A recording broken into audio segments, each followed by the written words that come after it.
السلام علیکم second year. آپ کا لیکچر نمبر 23 بینک کے فرائض کے بارے میں تھا اور آپ کا آج کا ہے لیکچر نمبر 24 جو اعتباری زر کی تخلیق کے بارے میں ہے. تجارتی بینکوں کے جتنے فرائض ڈسکس ہوئے ہیں اس میں مین 2 تجارتی بینکوں کے فرائض ہیں جس کو ہم اس کے بنیادی یا مین اس کے فرائض کہتے ہیں. ایک تو یہ کہ وہ لوگوں کی امانتوں کو اپنے پاس جمع کرتا ہے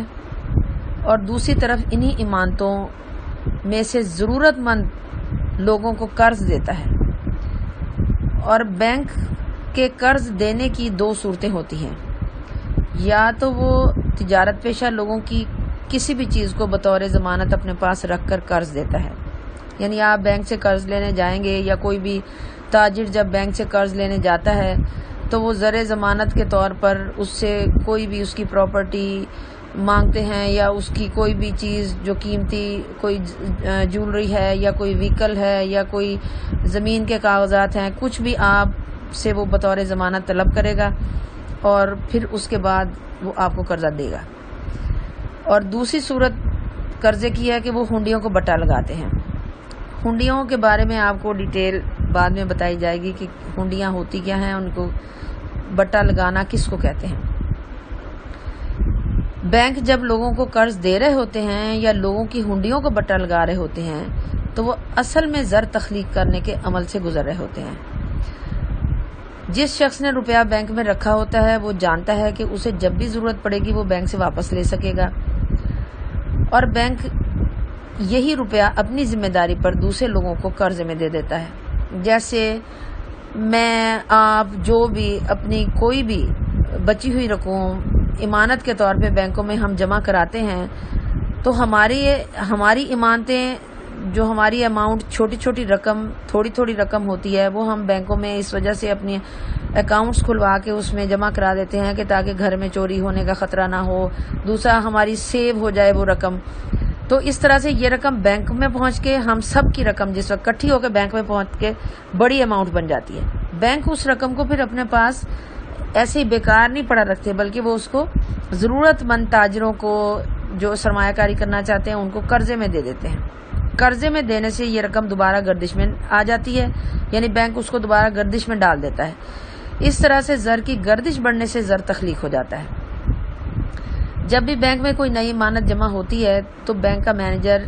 اس میں سے ایک خاص تناسب سے زر نقد رکھ لیتا ہے اور باقی رقم دوبارہ گردش میں ڈال دی جاتی ہے. اس کی وضاحت کے لیے آپ کی بک میں جو مثال دی ہوئی ہے کہ فرض کریں بینک کے پاس 1000 روپے کی ایک نئی امانت جمع ہوتی ہے. یعنی کوئی بھی شخص 1000 روپے اپنی امانت کے طور پہ بینک میں جمع کرا کر جاتا ہے. بینک کا مینیجر اس نئی امانت میں سے 20% یعنی اس کا 1000 کا 20% 200 روپیہ بنے گا وہ اپنے پاس کیش کی شکل میں رکھے گا تاکہ یہ 1000 جمع کروانے والا کسی بھی ٹائم اگر آ کے اس سے کچھ پیسوں کی ڈیمانڈ کرتا ہے تو بینک کے پاس اتنے پیسے ہوں کہ وہ اس کو کیش اس کو پے کر سکے. اور بقایا جو 800 روپیہ ہے وہ بینک اس کو گردش میں ڈال دے گا. گردش میں ڈالنے کا مطلب وہ قرضے میں دے دیتا ہے اس 800 روپے کو. لہذا بینک کی جو بیلنس شیٹ ہے وہ اس طرح سے سامنے آ جاتی ہے کہ واجبات کا خانہ، یعنی واجبات کہتے ہیں کہ بینک کے اوپر واجب الادا رقم کتنی ہے. کیونکہ نئی امانت فرض کریں میں نے جمع کرائی تھی 1000 روپے تو وہ بینک کے اوپر واجب الادا ہے تو وہ ٹوٹل اماؤنٹ یا ٹوٹل رقم یا کل رقم جو 1000 روپے اس واجبات کے خانے میں آ جائے گی. اور واصلات یا اثاثے یا ایسٹس جو ہیں یہ وہ بینک کے پاس جو 1000 تھا اس میں سے بینک نے اس کا چونکہ 20% یعنی 200 روپے اپنے پاس زر نقد رکھا اور جو رقم جاری کی تھی قرضے میں وہ اس 1000 روپے میں سے 800 اس نے قرضے میں دے دیا تھا. لہٰذا جب آپ زر نقد اور جاری شدہ قرضے کو جمع کریں گے تو وہ بھی 1000 روپے بنے گا. اس طرح سے بینک کی جو بیلنس شیٹ ہے اس کی لائبلٹیز اور ایسٹس کے دونوں کالم کی کل رقم ایک دوسرے کے برابر ہوگی. اب 800 روپے جو بینک نے قرضے میں دیے ہیں یعنی نیا قرضہ جاری کیا ہے وہ جس آدمی کو ملے گا وہ اسے دوبارہ کسی نہ کسی بینک میں جمع کرا دیتا ہے. کیونکہ جو آدمی بھی بینک سے قرض لیتا ہے وہ اس لیے نہیں لیتا کہ وہ اس کو گھر میں رکھے گا بلکہ وہ اس نے آگے اس رقم کو کسی نہ کسی کاروبار میں لگانے کے لیے لی ہوتی ہے، اس لیے وہ کسی بھی شخص کو ادائیگی کرنے کے لیے اس کو حاصل کرتا ہے۔ اس طرح سے وہی رقم دوبارہ بینک کی کسی بھی شاخ میں پہنچ جاتی ہے۔ بینک دوبارہ اس نئی امانت میں سے پھر عمل کرے گا 20% کے حساب سے، یعنی جو 800 روپے کا 20% بنے گا وہ 160 روپے زر نقد بنیں گے، اور بقایا 640 روپے وہ دوبارہ گردش میں ڈال دے گا یا قرضے میں دے دے گا۔ قرضے میں دے گا تو وہ سمجھ لیں گردش میں ڈل گیا، اور اس حساب سے دوسری دفعہ جو بیلنس شیٹ بنے گی وہ نئی امانت، چونکہ 800 روپے، یہ وہ 800 روپے نئی امانت ہے جو پہلی دفعہ بینک نے 1000 روپے میں سے 200 رکھ کے 800 کا قرضہ جاری کیا تھا، یہ وہ نئی امانت کے طور پہ سامنے آیا ہے 800 روپیہ واجبات کے خانے میں، جو نئی امانت کے طور پہ سامنے آیا، اور لہٰذا کل رقم بھی واجبات کے خانے میں 800 ہے، جبکہ جو ایسٹس کا کالم ہے اس میں اس 800 میں سے اس نے زر نقد جو 20% رکھا وہ 160 روپے، 800 کا 20% 160 روپے بنتا ہے، اور بقایا جو 80% ہے وہ قرضہ دے دے گا، یعنی کہ 640 روپے، 800 کے 80% 640 روپے وہ قرضے میں جاری کر دیتا ہے۔ اس طرح سے اس کی کل رقم جب آپ واصلات یا ایسٹس کے خانے میں بھی آپ جمع کریں گے، زر نقد 160 روپے، اور جو نیا قرضہ جاری کیا تھا جو 80% 800 کا جاری کیا تھا وہ 640 روپے، اس کو آپ جمع کریں تو وہ 800 روپے کے برابر بنے گا۔ اس طرح سے یہ عمل جاری رہتا ہے حتیٰ کہ جب تک اس وقت تک جاری رہے گا جب تک نئی امانت کے برابر، یعنی جو نئی امانت پہلی دفعہ 1000 روپے جمع ہوئی تھی تو نئی امانت کے برابر زر نقد جو رکھا گیا ہر دفعہ بینکوں میں ہر سٹیپ کے اوپر، وہ اس کی ٹوٹل اماؤنٹ 1000 روپے نہیں بن جاتی، یعنی نئی امانت کے برابر زر نقد بینکوں کے پاس جمع ہو جائے گا، تو ابتدا میں آنے والی نئی امانت 1000 کے برابر بینکوں میں زر نقد کے طور پہ جمع ہو گئی، اور اس کے بدلے 4000 روپے کا جو قرضہ ہے وہ جاری کیا گیا۔ اور زر جاری کرنے کا عمل کوئی بھی بینک اپنے طور پر اکیلا انجام نہیں دیتا، بلکہ نہ دے سکتا ہے، بلکہ یہ تمام بینکوں کا مشترکہ عمل ہوتا ہے، کیونکہ ہر بینک کی خاص نسبت سے زر محفوظ اپنے پاس رکھ کر باقی قرضے میں دے دیتا ہے۔ اس لیے مشترکہ طور پر تمام بینکوں کا زر تخلیق کا عمل شامل حال رہتا ہے۔ اس کی وضاحت کے لیے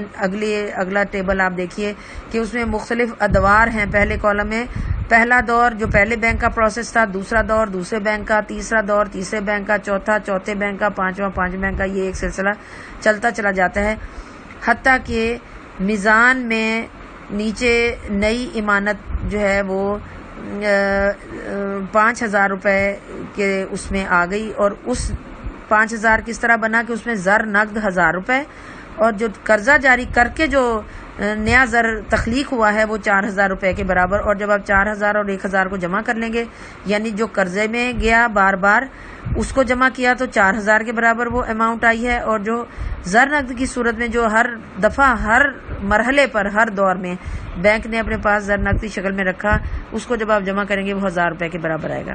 اس کو جمع کر لیں گے تو 5000 روپے کے برابر جو آپ کا نئی امانت والا کالم آپ کو کالم نمبر 2 نظر آ رہا ہے، اس میں 5000 روپے کی اماؤنٹ نیچے آ چکی ہے۔ اس کے لیے ایک فارمولا، بجائے اس کے کہ اتنا لمبا چوڑا ٹیبل بنایا جائے، اس کے لیے اکانومسٹ جو تھے انہوں نے ایک فارمولا وضع کیا ہے کہ اعتباری زر کی تخلیق برابر کس کی ہوگی، نئی امانت، اس کو ڈیوائڈ کریں گے زر نقد کے تناسب کے ساتھ،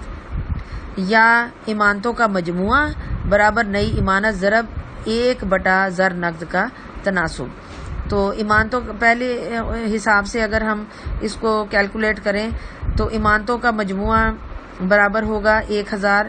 جو کہ نئی امانت 1000 سٹارٹ میں ڈالی گئی تھی، ملٹیپلائی کریں گے اس کو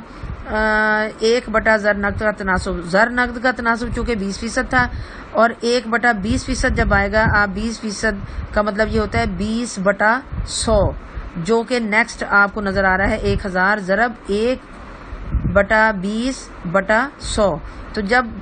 1 ڈیوائڈڈ بائی نیچے بھی ڈیوائڈ والی رقم ہوتی ہے تو وہ الٹ جاتی ہے، تو جب یہ الٹ جائے گی تو اس صورت میں 1000 ملٹیپلائی 5/1، 5/1 کیسے آیا کہ 100 اوپر چلا گیا، 20 نیچے رہ جائے گا، اور 20 جس وقت 1000 کو یہ 100 کو ڈیوائڈ کرے گا 20، تو 25 100، تو لہٰذا 5 اوپر آ گیا، 1 نیچے آ گیا، تو جس وقت آپ 1000 سے اس کو ملٹیپلائی کریں گے تو 5000 روپے آپ کا وہی جواب آ رہا ہے جو نئی ایمانت کا میزان ہم نے جمع کیا تھا۔ اب سوال یہ پیدا ہوتا ہے کہ کیا اگر اس طریقے سے یہ عمل ہوتا رہے تو پھر تو بینک بہت زیادہ زر تخلیق کر لیں اور زر کا وجود بھی نہ ہو اور بے تحاشا زر تخلیق ہو جائے، تو یہ ایسا حقیقت میں نہیں ہے، بلکہ اس کی کچھ حدود یا بندشیں ہیں۔ بینکوں کے اعتباری زر جاری کرنے پر کچھ پابندیاں بھی عائد ہوتی ہیں، جنہیں ہم اعتباری زر جاری کرنے کی حدود یا بندش کہتے ہیں۔ کیونکہ ہر بینک اپنی مرضی سے قرضے جاری نہیں کر سکتا، بلکہ اسے چند شرائط کی پابندی کرنا ہوتی ہے، یہی پابندیاں اعتباری زر جاری کرنے کی حدود کہلاتی ہیں، جو اس وقت ہم ڈسکس کرنے لگے ہیں، جس میں سب سے پہلے زر نقد کی ضرورت ہے۔ لوگ اپنا پہلا پوائنٹ جو کہ زر نقد کی ضرورت ہے، لوگ اپنا سارا پیسہ جو بھی وہ کماتے ہیں وہ ظاہر ہے وہ بینکوں میں سارا جمع نہیں کراتے، پہلے وہ اپنی ضروریات زندگی پہ خرچ کرتے ہیں۔ جو رقم بچ جاتی ہے وہ اس بچی ہوئی رقم کو بینکوں میں جمع کراتے ہیں، جس کے بدلے بینک زر تخلیق کرنے کا عمل کر سکتا ہے، اور وہ بھی بینک سارے کی ساری رقم، جو کہ پیچھے آپ ٹیبل بھی دیکھ چکے ہیں کہ وہ ساری رقم کو قرضے میں جاری نہیں کرتا، بلکہ اس کا کچھ حصہ چونکہ اسے نقدی کی صورت میں رکھنا ہوتا ہے تاکہ لوگ اگر مطالبہ کریں اس سے کچھ کیش لینے کا تو وہ اس کو ادائیگی کر سکے۔ اس طرح سے زر کی تخلیق محدود پیمانے پر ہی ہو سکتی ہے۔ دوسرا ہے ضمانتوں کی قلت۔ بینک جس وقت قرضے جاری کرتے ہیں تو وہ کسی نہ کسی چیز کو بطور ضمانت اپنے پاس طلب کرتے ہیں۔ لوگوں کے پاس ایسی جائیداد اگر موجود ہوگی جسے وہ بطور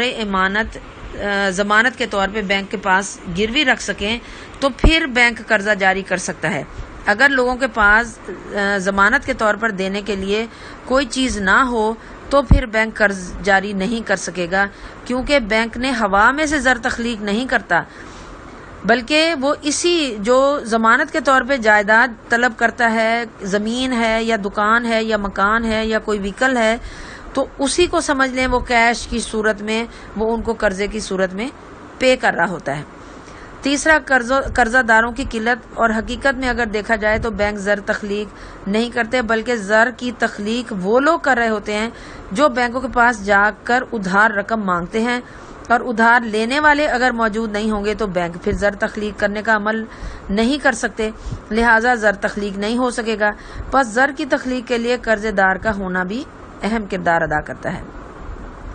پھر ہے مرکزی بینک کی پالیسی۔ بینکوں کے قرضے جاری کرنے کی پالیسی پر مرکزی بینک کی پالیسی اثر انداز ہوتی ہے، کیونکہ مرکزی بینک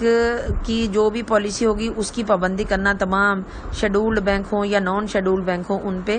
واجب ہوتا ہے۔ اگر ملک میں پہلے سے افراط زر موجود ہے تو مرکزی بینک زر کی مقدار کو کم کرنے کی پالیسی پر عمل پیرا ہوگا۔